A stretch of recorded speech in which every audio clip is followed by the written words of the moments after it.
Biar kita tidak lupa, ada perubahan besar ketika masuk ke tanah Nusantara, di mana waktu itu tanah Nusantara sangat susah dimasuki Islam.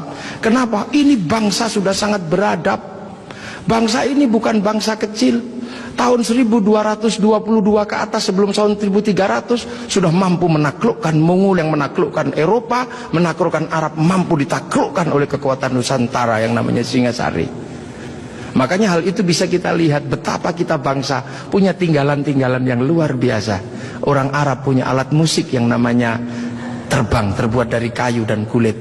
Orang Eropa punya alat musik yang namanya gitar, terbuat dari kayu dan tali. Tapi orang Nusantara salah satu alat musiknya adalah gamelan, terbuat dari logam. Hanya bangsa yang menguasai ilmu pertambangan yang maju dan penguasaan metalurgi yang mapan mampu membuat alat musik dari logam.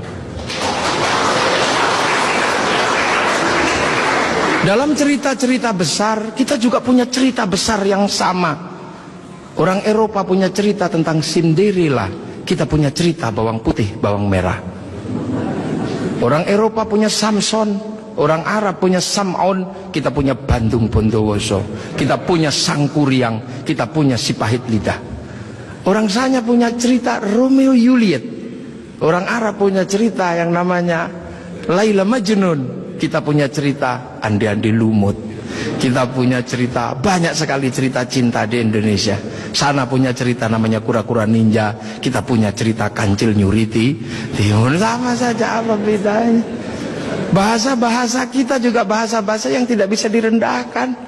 Orang Inggris bilang rice, orang Arab bilang rus, orang kita bilangnya macam-macam. Kalau masih di sawah namanya padi, kalau sudah dipanen namanya gabah, kalau sudah digiling namanya beras, kalau patah-patah namanya menir, kalau dibungkus namanya lontong pakai daun, kalau dibungkus pakai namanya ketupat pakai janur, kalau tidak dibungkus namanya nasi, dicuri satu namanya sebutir nasi, kalau diublek-ublek namanya bubur, pantatnya gosong namanya kerak atau intip. Sana cuma rice sama rus. Ini yang kita tidak boleh malu menjadi bangsa Indonesia.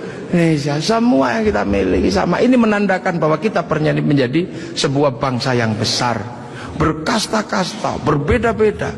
Maka kemudian Islam mulai memperkenalkan konsep besar sehingga kita punya bangsa dan negara. Konsep besar apa? Diperkenalkanlah bagaimana hidup bersama, saling menjaga. Diperkenalkan konsep besar namanya musyarakah yang akhirnya dikenal dengan bahasa masyarakat. Kalau sudah jadi musyarakah, semua harus saling mengerti dan saling bertanggung jawab. Maka diajarkanlah menggunakan kalimat Rasulullah, kullukum ra'